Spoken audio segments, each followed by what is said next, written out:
Agora, Edson, será que existe um propósito de Deus para a humanidade? Olha, Cláudio, se não existisse, não existiria humanidade. Né? Então existe um propósito. Agora, se me perguntar para mim qual é o propósito, aí fica complicado. Mistério, né? eu lembrei do Gavioli agora. Principalmente se a gente levar em consideração que tudo que a gente fala de Deus é no sentido nosso aqui, dos nossos sentidos. Sempre será relativo. Né? Não, e físicos. Quando você começa a falar de Deus no sentido espiritual, aí você extrapola. E você não tem um determinado alcance. Entende? Você não consegue ter uma dimensão do que seja de fato, né? Então, você vê a questão 1 do Livro dos Espíritos, né? Não é quem é, o que é Deus. Inteligência suprema do universo, causa primária de todas as coisas, inteligência suprema do universo. A partir daí... 1 milhão de porquês, né? Agora, existe um propósito, existe, senão não estaríamos aqui. Tá certo? Agora, qual é esse propósito? Aí teríamos que evoluir espiritualmente para entender, chutar? Né? Pode, por favor. Eu falo chutar, é linguagem de jovem, gente. Liga não. Não, nós somos Chuta, jovens. que você não me chuta aqui Né? Nós somos jovens, né? Somos jovens. Comparado com a eternamente eternidade. jovens. Eu acho, a convicção que nós temos, assim, né, no chute, viu, Edson? É que Deus quer que sejamos felizes. E Boa. essa felicidade é alcançar patamares maiores de evolução, inclusive em planos espirituais. Sim. Que saiamos de provas e expiações, que vamos à regeneração e atingir algo hoje quase que impossível de pensar, que é os mundos felizes. Então, é buscar esta progressão.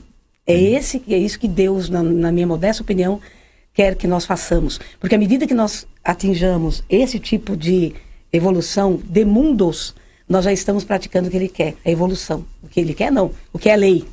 Né? É a lei natural. O que é lei. É que nós realmente estamos evoluindo espiritualmente. É verdade? Não há como você evoluir apenas na parte da matéria, que é o que aqueles que, infelizmente, não têm essa felicidade, essa alegria de conhecer profundamente a doutrina espírita, né? Porque quando você conhece a doutrina espírita, você já tem essa facilidade de perceber que a matéria é muito, muito, muito relativa, ela é muito lá embaixo, no aspecto de que você precisa dela, mas não é ela. Sim, sabe? ela não é o principal, né? Não tem como não buscar meio, isso. É um meio só, né? A felicidade não é desse mundo, não tem como, né, Edson? É. Então, se Jesus falou isso, já deu a resposta. Já. Agora, eu posso te dizer uma coisa clara aí. Ele não tem um propósito, por exemplo, de criar um umbral para você sofrer lá do outro lado, entendeu? Isso é coisa do ser humano. Isso é coisa do ser humano. Entendeu? Isso aí eu posso deixar claro para você. Nisso eu tenho dúvida. A gente, dentro do nosso conhecimento da doutrina espírita, a gente fala que nosso propósito realmente é a evolução, né? E é você ser um ser completo, né? Isso dentro da nossa limitação de conhecimento, porque me faz lembrar aquela passagem do Evangelho que Jesus fala assim, fala memória para Nicodemos, né? Como posso te falar das coisas de meu Pai se você não compreende as coisas da terra? A gente ainda está tentando compreender as coisas da terra. Então, dentro desse conhecimento limitado que a gente tem, né, ainda, a gente fala, não, nosso propósito, Deus espera de nós isso, que sejamos melhores a cada dia, né? Que a gente possa superar as nossas dificuldades, né? E aprender a ser melhor. E nos deu o modelo, que é Jesus. Então, seguindo Jesus como modelo, né? Isso é o que a gente acredita como cristão espírita, sim, né? Sim. Mas são ainda as coisas da terra, né? Então... Solange Camargo diz aqui sobre essa questão de evolução, né? Espíritos em processos de aprendizado incessante. Para mim, esta é a lei. Assim como ninguém aflige a lei do Criador, gratidão sempre. Tony Silva, bom dia a todos. A Branca Deli, que está em Uruguaiana, Rio Grande do Sul.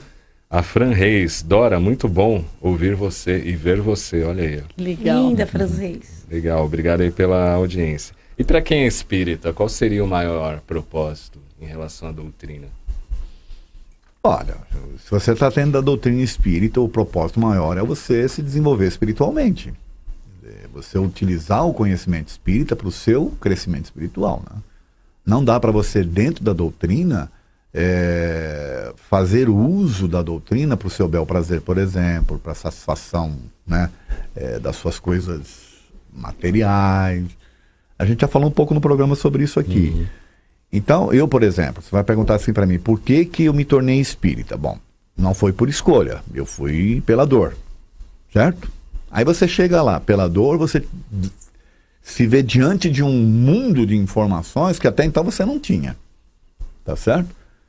Você vai mudando todos os seus conceitos, toda a forma de enxergar as coisas, você vai se transformando como pessoa, como ser, você passa a ter uma outra visão das coisas, você ganha uma amplitude de entendimento.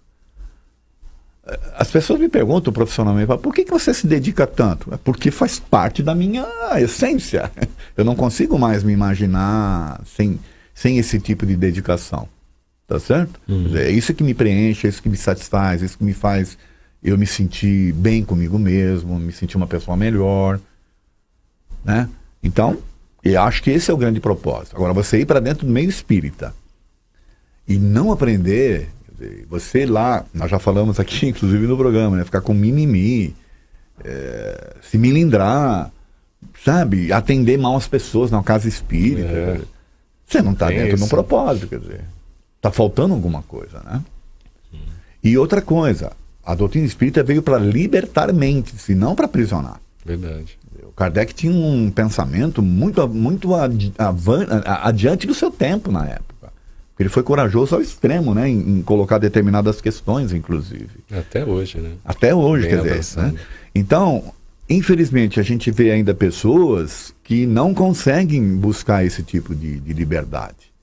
Então, elas não questionam, elas não aceitam também ser questionadas. E por aí afora, na verdade, isso não pode acontecer no meio espírita.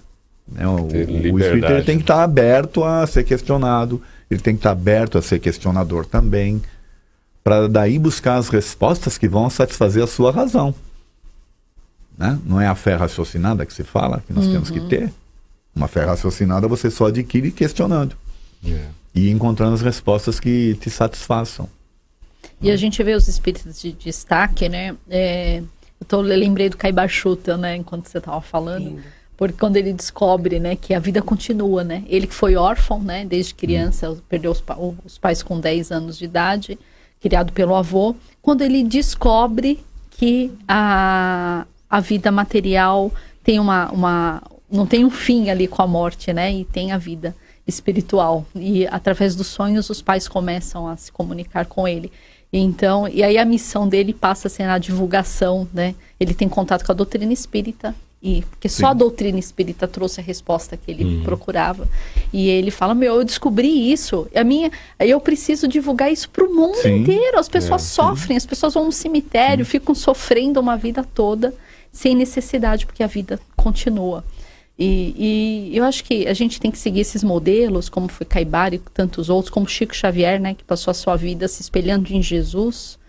Quando a gente tem contato com o espiritismo e com essas verdades, a gente não tem como recuar, né? A gente precisa realmente se transformar, né, e ser uma pessoa melhor no mundo, se posicionar de forma a ser também não um exemplo para outras pessoas, mas ser verdadeiro com aquilo. Não se colocar como um modelo, né? Não, mas você se colocar de forma verdadeira com aquilo que você acredita, que você aceitou para você como verdade, né? Sim. Eu acho que esse que é a grande dificuldade, para você não ser aquela pessoa demagoga, né? Então, você professa uma fé, mas na prática, então você bate no peito, sou espírita, mas você não vivencia o Evangelho de Jesus, você fica apegado em demasia às coisas materiais, né? Então você tem que ter uma congruência olha com como as suas crenças. Você está falando umas coisas muito bacanas, que tem a ver com o que eu estava dizendo com relação até a pessoa que vai numa casa espírita se voluntariar.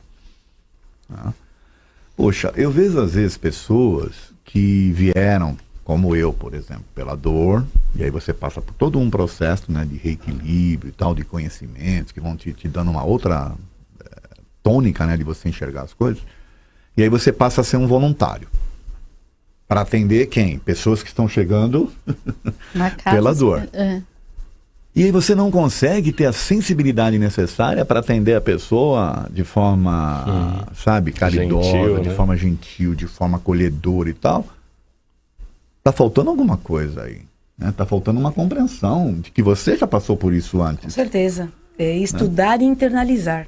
Então, Se você estuda, porque tá aí. Tem que aprender, Nossa, né? não existe uma doutrina que tenha mais acervo para você buscar conhecimento que doutrina espírita. Sim. É impressionante. Não é verdade? Agora, e internalizar? O internalizar não tem como a não ser através dos seus atos. Não tem como.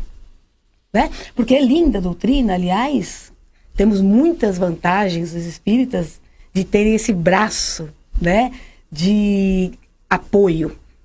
Porque é impressionante como ela é libertadora, como você já falou, como ela a doutrina espírita é algo assim que quem não conhece não tem noção do que está perdendo. e não É tem nem libertador. ideia do porquê que a gente... Sabe? Né? Quer dizer, as coisas que a gente vivencia. Como é que a gente vai explicar para as pessoas isso? Fica difícil. Exato. Então, e aí que Se tá. passa às através vezes do até exemplo. meio por doido, né? Quando você tem um exemplo, as pessoas às Isso. vezes percebem que você... Pensam até que você é evangélica, né? O pessoal Sim, fala assim, você é acontece evangélica? isso comigo. Acontece, né? Eu tenho uma cliente que me chama de irmã. Irmã, os meus clientes dizem, você é evangélica? Lógico que eu sou. Também. Evangelho de Jesus. Entendeu? Bom, vou ter que encerrar o papo aqui, 30 segundos para o final do programa. Nossa, a gente Tchau, queria irmã. ficar mais horas Mas agora aqui. o programa tá Algumas bom. horas. Nem falamos do Alan, né? nem falamos do Alan. A gente direito. pode continuar? Cláudio, obrigado pela oportunidade mais uma vez. Até semana que Até vem. semana que vem. Viu? Valeu, Obrigada. Edson. Obrigado, Dora. Valeu, Dora. Muito gostoso, Volte obrigada, mais viu? vezes, hein? Voltaremos. Volta no primeiro Muita bloco. gratidão. Foi muito rápido. Passou rápido demais mesmo. É isso aí, mandar um Prazer. abraço a todos que compartilharam, que mandaram mensagens aqui no Face, pelo WhatsApp, pelo telefone, e você que não mandou mensagem, mas ficou aí acompanhando o nosso programa. Diga aí. Quero só mandar um beijo pro meu irmão, Eduardo Farina, que é um poeta, Ó, né? isso aí, Psicólogo, Eduardo. mas um poeta. Ele aí é uma rara exceção que escreve muita poesia e poesias lindas. Legal, um Bacana. abraço aí, Eduardo. Manhã Boa Nova, de volta amanhã com a Vanessa Cavalcante. Eu volto sexta-feira, 17 horas, no Pronto Atendimento. Espero você por lá. Um grande abraço, vamos que vamos.